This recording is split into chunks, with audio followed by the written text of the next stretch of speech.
بسم اللہ الرحمن الرحیم۔ السلام علیکم ورحمۃ اللہ وبرکاتہ۔ پیارے ناظرین، حضرت مسیح موعود علیہ السلام کے مبشر اولاد کے گوہر درخشندہ حضرت میاں بشیر احمد ایم اے قمر الانبیاء رضی اللہ تعالیٰ کا ذکر خیر ہے، اور اس پر ایک پروگرام پہلے ریکارڈ ہو چکا ہے۔ آج میں پھر حاضر ہوں کیونکہ ہمارے اسٹوڈیو میں آج پھر کیپٹن نواب محمود احمد خان صاحب موجود ہیں، اور ہم نے ان سے درخواست کی تھی کہ اور جو واقعات آپ کو اپنے بچپن، لڑکپن اور نوجوانی تک کے ان کے ہمراہ گزارے ہوئے وقت میں جو واقعات یاد آئیں تو ازراہ کرم انہیں پھر لکھ لیجیے گا۔ تو انہوں نے بڑی محبت کی کہ وہ تشریف لائے اور مزید واقعات آپ کے لیے پیش ہیں۔ اس سے آپ کو اندازہ ہوگا کہ حضرت میاں صاحب کی شخصیت کے وہ پہلو جو جماعت کی نظروں سے، یا وہ نوجوان پود جنہیں علم ہونا چاہیے کہ حضرت مسیح موعود علیہ السلام اور آپ کی مبشر اولاد کے جو کردار تھا، جو شخصیت تھی، جو سیرت تھی، اس کے وہ پہلو جو اب تک کتابوں میں جستہ جستہ ملتے ہیں، لیکن وہ پہلو ہمارے ظاہر ہے کہ ہماری نظروں سے اوجھل ہیں، جو ان کی آپ کی اولادوں تک، آگے اولادوں سے اولاد در اولاد منتقل ہوئے، اور وہ بچے جو آج بڑے ہو گئے ہمارے سامنے موجود ہیں اور آپ کی گودوں میں کھیلتے رہے، ان کے ساتھ جو انٹریکشن ہے اس میں جو واقعات پیش آئے وہ لے کر پھر میں حاضر ہوں، اور کیپٹن نواب محمود احمد خان صاحب سے درخواست کرتا ہوں کہ وہ جو ابھی ہماری ریکارڈنگ سے پہلے گفتگو ہو رہی تھی تو آپ نے بتایا کہ کوئی تربیت کا پہلو بہت سٹل انداز میں جانے نہیں دیتے تھے ہاتھ سے کہ یہ تربیت کا پہلو رہ نہ جائے، لیکن میں بہت حیران ہوا کہ اس میں انہوں نے ایگو کو، یعنی دوسرے کی شخصیت کی انٹیگریٹی کو ہرٹ نہیں کیا کبھی۔ یہ بڑی حیرت کی بات ہے، یہ بہت کم وصف ہے یہ۔ ہاں، یہ میں نے پہلے بھی ایک دفعہ میں آپ سے پرائیویٹ میٹنگ میں ذکر کیا تھا اس کا، کہ ابا جان، میں ان کو ابا جان سے ہی ایڈریس کروں گا، حالانکہ آپ کے نانا جانتے ہیں، ویورز کے لیے یہ بتانا ضروری ہے کہ کیپٹن صاحب کے حضرت میاں صاحب نانا جانتے ہیں، تو وہ کسی بھی پہلو کو اگر وہ دیکھتے تھے کہ یہ مناسب نہیں ہے تو اس کو ایک نہایت سٹل انداز میں، اور کوشش یہ ہوتی تھی کہ میرے اس سمجھانے سے یا اس میرے مذاق سے دل آزاری نہ ہو، اور سمجھنے والا سمجھ بھی جائے، اور میرے سمجھانے کا طریق اس کو پسند بھی آئے۔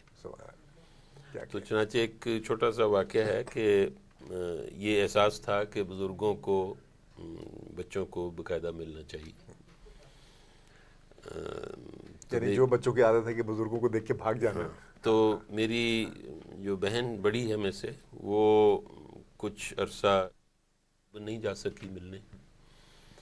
تو اس زمانے میں پاکستان میں کیلے کی فصل نہیں ہوا کرتی تھی، میرے خیال اس خطے میں ابھی اس کی وہ شروع نہیں ہوئی تھی۔ تو یہ ہندوستان سے آتے تھے، اور جو بھی قادیان سے لوگ تشریف لاتے تھے یا ہندوستان سے، وہ ابا جان کے لیے کیلوں کا تحفہ ضرور لاتے تھے۔ تو ایک نہایت سادہ انداز میں اپنے کمرے میں، کوئی تکلف نہیں تھا، ایک رسی ٹانگی ہوئی تھی اور اس کے اوپر وہ کچے کیلوں کے گچھے لٹکا دیا کرتے تھے۔ تو مجھے یاد ہے وہ کیلے آئے تو اسی دن اتفاقاً میری بہن بھی ابا جان سے ملنے گئی۔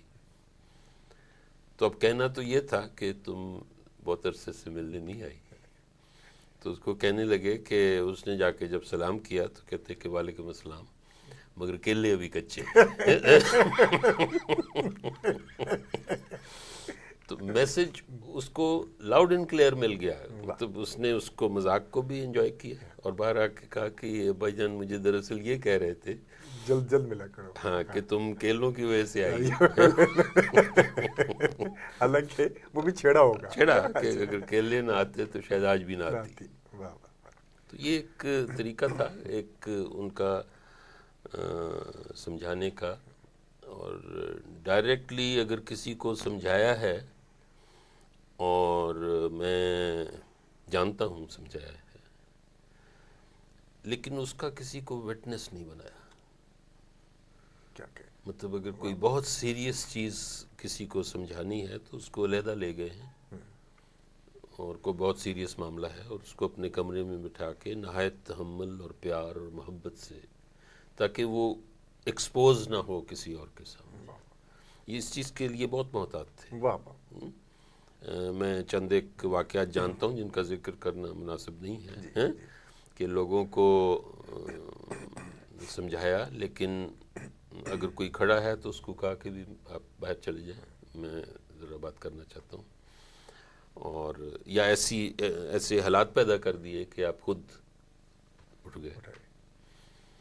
بہرحال یہ ایک یہ بڑی سیکھنے کی بات ہے، ہاں، جو ہم سب بہت ہی اور سیکھنے دوسرے کی یہ کہ ایک جنرلی باتیں تو چھوٹے چھوٹے واقعات ہوتے ہیں، یہ ان کو اگر اکٹھا کیا جائے اور اوور اے پیریڈ دیکھا جائے تو پھر ایک پرسنالٹی فارم ہوتی ہے۔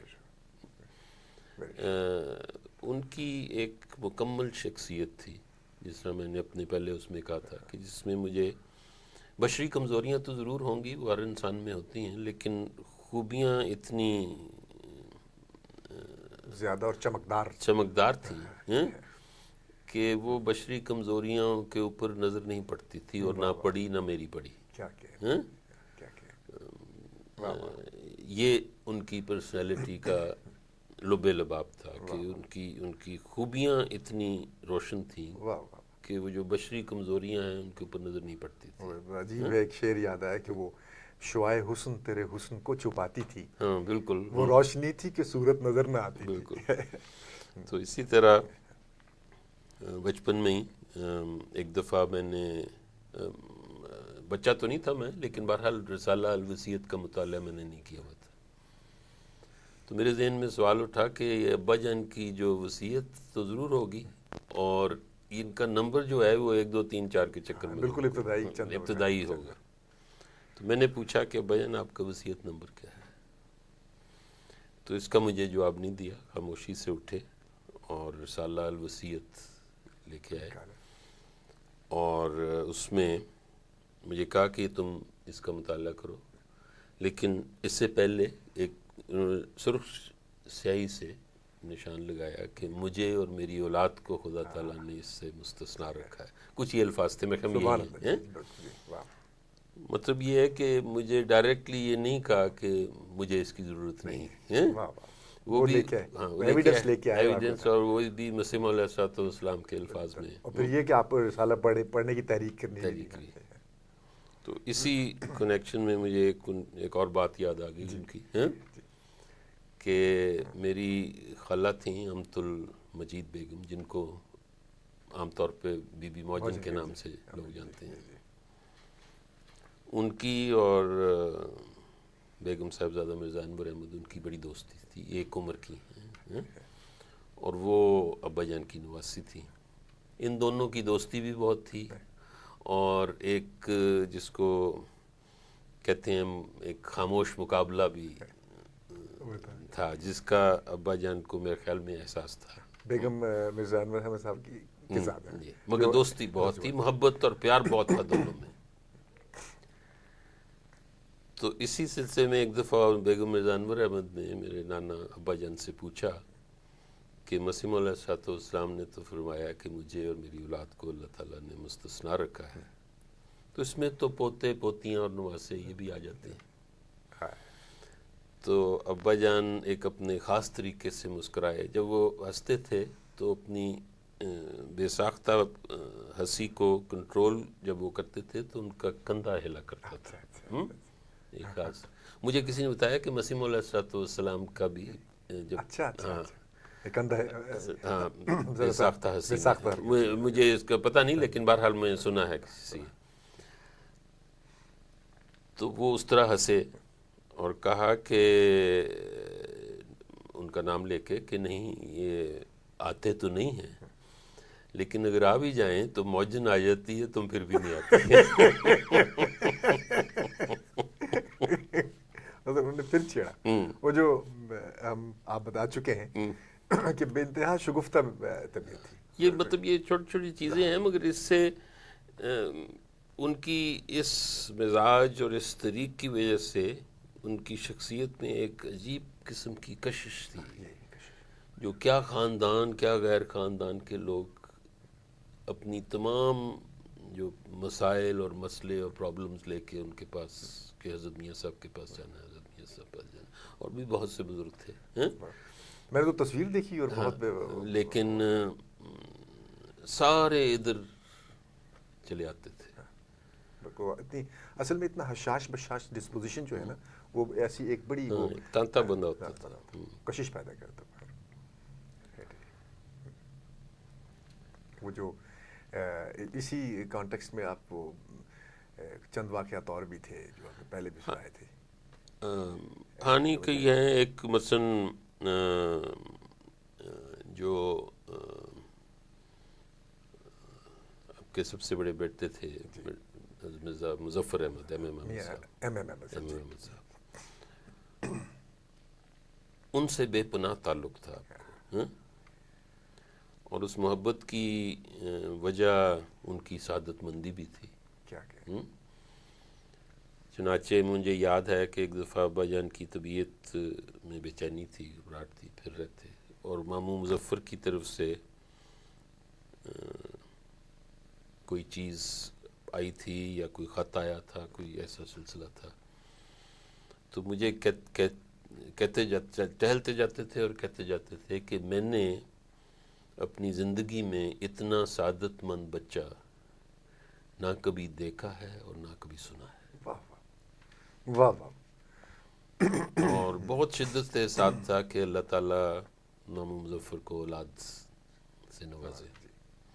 چنانچہ حج بدل پہ غالباً کسی کو بھجوایا، خود تو نہیں جا سکتے تھے، اور ان کو جو تحریری طور پر دعا کے لیے لکھوایا ماموں مظفر کے لیے، اس میں یہ نہیں لکھا کہ میرے بیٹے کو اولاد دے اللہ تعالیٰ. وہ یہ کہ یہ دعا کریں کہ باغ احمد کا یہ شاخ بے ثمر نہ جائے. سبحان اللہ سبحان اللہ. اس کا غالباً میں پہلے بھی ذکر کر چکا ہوں. اور وہ ایئر کنڈیشنر والا واقعہ بھی تھا. ہاں، وہ ذکر آیا ہے تو اس میں میرے ماموں نے کوئی میرے خیال میں 2 ایئر کنڈیشنرز منگوائے. انہی دنوں میں ابا جان کی کچھ طبیعت خراب ہوئی، تو یہ سن 50 کے اوائل کی بات ہے. جی غالباً. اور یہ وہ چنانچہ لاہور سے یا اسلام آباد تھے، وہاں سے یہ ربوہ آئے. سخت گرمی تھی، ایک ایئر کنڈیشنر پہنچ چکا تھا جو ماموں مظفر کے گھر میں لگ چکا تھا، مگر ابھی اس کو چلانے کا نوبت نہیں آئی تھی کیونکہ ربوہ آنا پڑا تھا. تو وہ گرمی دیکھی اور ابا جان کی تکلیف دیکھی، تو میری ممانی کو مخاطب ہو کے کہتے ہیں کہ بی بی کہتے تھے ان کو، ڈرائیور کو کہو کہ جائے اور وہ میرے پی اے کو کہہ کے وہ جو ایئر کنڈیشنر ہے وہ اتروا کے واپس لائے، ربوہ لے کے 7 الیکٹریشینس کو لے کے. یہ لگا تھا اسلام آباد یا اسلام آباد یا لاہور میں، ان میں 2 جگہوں میں تھی. اچھا، وہاں لگا تھا اور وہاں ابھی چلا نہیں ہے، اور یہ آپ ربوہ آئے ہیں. ربوہ آنا پڑا تھا کیونکہ ابا جان کی طبیعت خراب ہو گئی تھی. تو یہاں جب گرمی دیکھی اور آپ کی تکلیف دیکھی تو کہتے کہ نہیں، یہ تکلیف دیکھ کے جو ابا جان کو اس وقت ہے، میں تو وہ ایئر کنڈیشنر نہیں چلا سکتا. انہوں نے کہا کہ وہ دوسرا آ رہا ہے، وہ اس کو بھجوا دیتے ہیں. ان کے نہیں، کیونکہ لگ چکا ہے. انہوں نے کہا نہیں کہ خراب ہوگا. انہوں نے کہا نہیں، جو بھی ہے پہلے ادھر لگے. وہ چنانچہ وہ آدمی گیا، وہ لے کے آیا اور اپنے سامنے لگوایا، اس کو چالو کروایا. اور ان کو اتنا اس سے ابا جان کو گرمی بہت لگتی تھی، اتنا سکون ملا کہ کہا کرتے تھے کہ میں اب کیا کہوں کہ مظفر نے یہ کیا مجھے عادت ڈال دی. میں دعائیں دیتا ہوں مگر اب میں رہ نہیں سکتا. سبحان اللہ کہ یہ مظفر مجھے یہ دے گیا ہے، مگر اب میں اس کے بغیر مجھے تکلیف ہوتی ہے. یہی ہے سعادت جو حاصل کرتے ہیں، رفتیں بھی انہیں ملتی ہیں، کامیابی بھی انہیں ملتی. بہت تعلق تھا ماموں مظفر سے، بہت زیادہ، مطلب بار بار ان کا ذکر کرنا. اور اگر میں نے کبھی ان کو ایموشنل دیکھا ہے تو وہ مظفر کا ذکر کرتے ہوئے دیکھا ہے بہت زیادہ. لیکن اس میں بھی وہ میں پہلے شاید ذکر کیا تھا کہ میری والدہ نے ایک دفعہ کہا کہ وہ مسیم علیہ السلام کا الہام ہے کہ اے مظفر تجھ پر سلام، تو یہ کہیں بھائی کے متعلق تو نہیں. تو بھائی نے کہا کہ امت الامید مسیم علیہ السلام کے الہامات کو ان چھوٹی چیزوں پہ لگا کے جلد بازی نہ کیا کرو. سبحان اللہ. واہ واہ. مطلب اس الہام کے مقابلے میں یہ اولاد کی اولاد ایک بے معنی چیز تھی ان کے آگے. واہ. لیکن وہ اس طرف تو خیر بہت ہی وہ کمال تھا، لیکن وہاں سے جو سوال کیا گیا تھا وہ دل میں محبت کی وجہ سے کیا بالکل. ہاں بالکل سادگی اور معصومیت کا سوال. ایگزیکٹلی. واہ واہ. اسی طرح اور چھوٹے چھوٹے ہیں. ایک دفعہ مجھ سے ذکر کیا، غالباً میں نے پوچھا کہ میں نے یہ سنا ہے، میرا خیال ہے شاید پوچھا، لیکن بہرحال میں سے یہ ذکر کیا کہ جب یہ میرے نانا چھوٹے تھے تو مسیم علیہ السلام کو تو کہہ کے بلاتے تھے. غالباً یہ روایت بھی ہے، میں نہیں جانتا کہ میرے خیال میں صحیح ہے کہ مسیم علیہ السلام نے بھی فرمایا ہے کہ مجھے اس کے منہ سے تو اچھا لگتا ہے. لیکن بہرحال صحابہ رائٹ فلی ان کے دل میں جو احترام تھا وہ ایک اور نظریے سے تھا. وہ کلچرل جو ہے اصل میں وہ جغرافیکل. بالکل. تو ان کو برا لگتا تھا تو ان کو بہت ٹوکتے تھے کہ یہ نہ کیا کرو ایسے. تو ابا جان نے مجھے کہا کہ ایک تو ان صحابہ کا بار بار روکنا، پھر لوگوں کے سامنے مجھے کہنے میں حجاب شروع ہوا پہلے، پھر مسیم علیہ السلام کے مقام کا اندازہ ہوا جب عمر بڑھی، اور صحابہ کا بار بار روکنا میرے دل میں اس قدر حجاب اس چیز کا پیدا ہو گیا کہ اس کے بعد سے میں مسیم علیہ السلام کو ڈائریکٹلی ایڈریس نہیں کر پایا کبھی. اور یہ میری ایک محرومی ہے. اور چنانچہ وہ مجھے نظر آئی جب آپ کی وفات ہوئی ہے، تو میں آپ کے سرانے تھا اس وقت. تو وفات سے چند گھنٹے پہلے بار بار بیہوشی کے عالم میں بھی ابا ابا کی آواز دیتے تھے. یعنی وہ تخاطب میں جو آپ اور تم اور وہ نے پھر استعمال نہیں کیا. یہ وفات سے خیال آیا کہ ابا جان جب ابھی بیہوشی پوری نہیں تھی، ہوش بھی تھی مگر بیمار بہت تھے، بخار کی بہت شدت تھی، تو اپنے محترم شیخ بشیر احمد صاحب ملنے کے لیے آئے. تو جو ملنے آتا تھا اس کو کہتے تھے میرے لیے دعا کریں. میں نے بعض خوابیں ایسی دیکھی ہیں. تو وہ جب آئے تو شیخ صاحب کہا کہ شیخ صاحب میں بعض منظر خوابیں دیکھی ہیں تو میرے لیے آپ دعا کریں، اور یہ شام کا وقت میرے لیے بہت بھاری ہے، اور وفات بھی شام کو ہی ہوئی. تو شیخ صاحب نے کہا کہ اپنے مخصوص بے تکلفانہ انداز میں، وہ ابا جان سے بہت بے تکلف تھے، کہ مسیم علیہ السلام تو ہمیشہ ایک خوشکن اور بابرکت پہلو لینے کی عادت تھی. آپ کو میں جانتا ہوں آپ ہمیشہ منظر پہلو لیتے ہیں خواب کا، تو اس کے اور بھی کئی مطلب ہو سکتے ہیں. تو ایک کمزوری کی حالت میں یوں ہاتھ اٹھایا اور کہا کہ شیخ صاحب آپ سے جو میں نے درخواست کی ہے وہ دعا کریں، اس مضمون کو میں آپ سے بہت بہتر سمجھتا ہوں.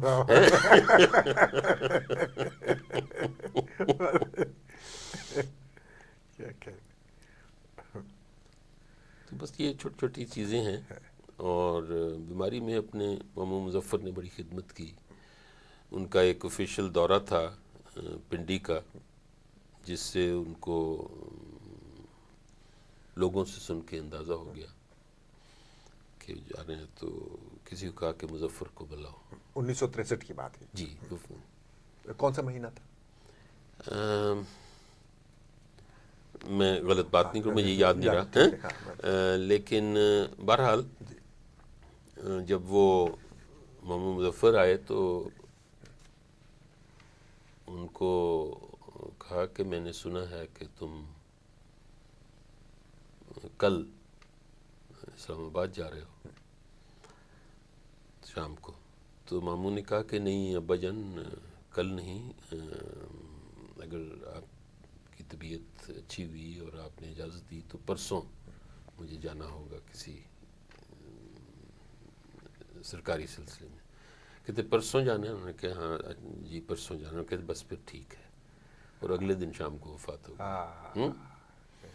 مطلب ان کو میرے خیال میں قطعی طور پر علم تھا کہ میری وفات کا وقت قریباً قریب ہے.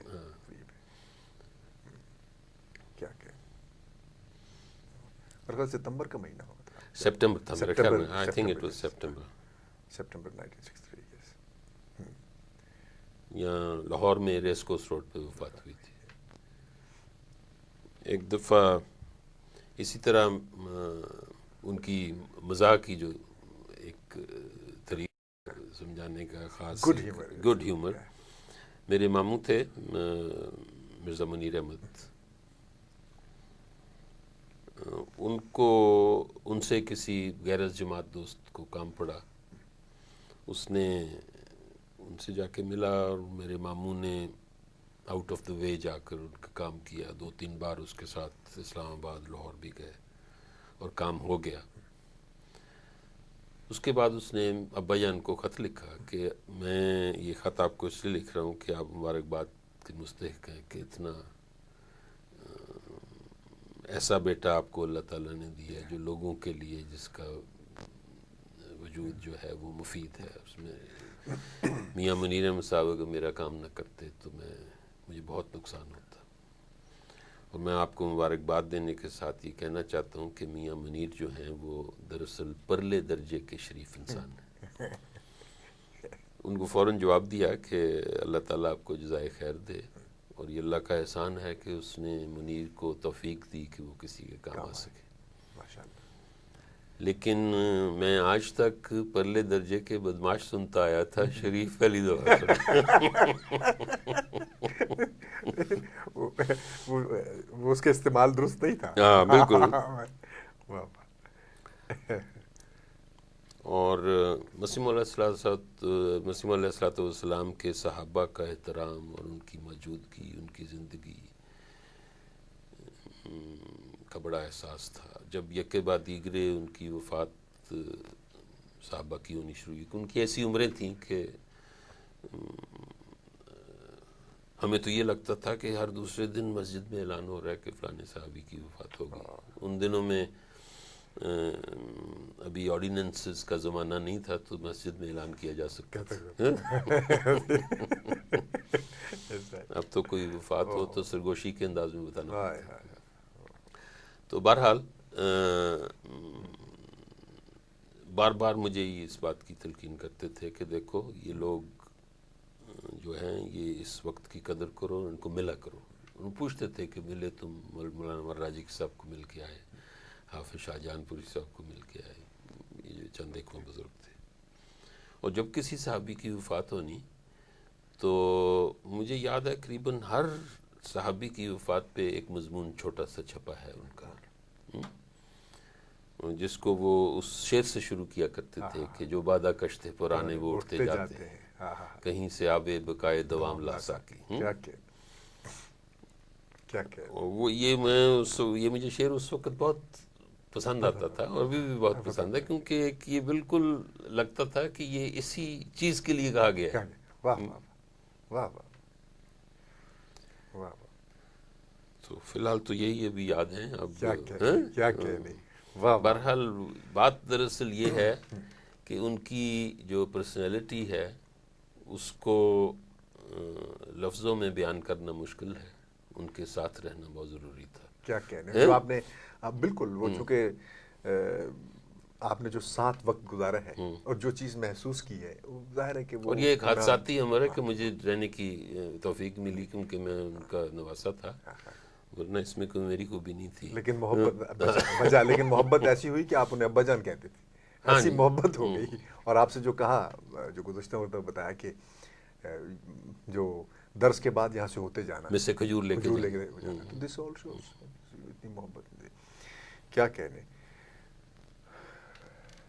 ناظرین کرام، M T H studios Karachi Nawab captain Mahmood Ahmed Khan Sahab کا بہت شکر گزار ہے کہ انہوں نے وقت نکالا اور آئے اور کچھ ایسے واقعات بیان کیے جنہیں لازماً تاریخ کا حصہ بننا چاہیے، اور وہ خوشی ہے کہ اب وہ بن گئے ہیں اس تبسط سے. اور یہی عرض کروں گا کہ وہ صورت الہی کس دیس بستیاں ہیں اب جن کے دیکھنے کو آنکھیں ترستیاں ہیں. احمد مبارک کو اجازت دیجیے. بہت بہت شکریہ. خدا حافظ.